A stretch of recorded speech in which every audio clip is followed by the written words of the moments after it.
راولپنڈی لیاقت باغ میں 16 سال قبل قتل ہونے والی شہید بے نظیر بھٹو کی آج 16ویں برسی تھی۔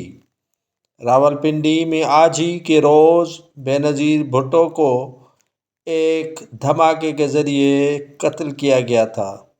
آج 16ویں برسی میں پاکستان پیپلز پارٹی کی جانب سے حسب معمول گڑھی خدا بخش میں اجتماع ہوتا ہے۔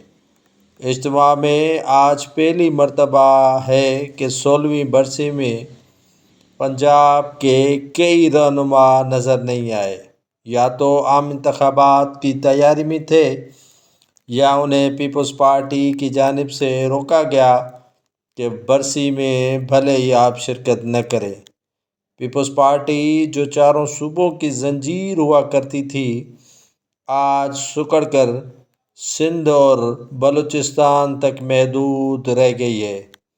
پاکستان پیپلز پارٹی کے جلسے میں سندھ سے جم غفیر شریک حسب معمول ہوتا ہے، لیکن آہستہ آہستہ ملک کے بڑے صوبے یعنی پنجاب سے پیپلز پارٹی کی وابستگی ختم ہونا شروع ہو گئی ہے۔ وجوہات کیا بھی ہیں، اس کا تو علم پیپلز پارٹی کے مالکان کو ہوگا، لیکن یہ ملک کے لیے برے اثرات مرتب ہوتے ہیں۔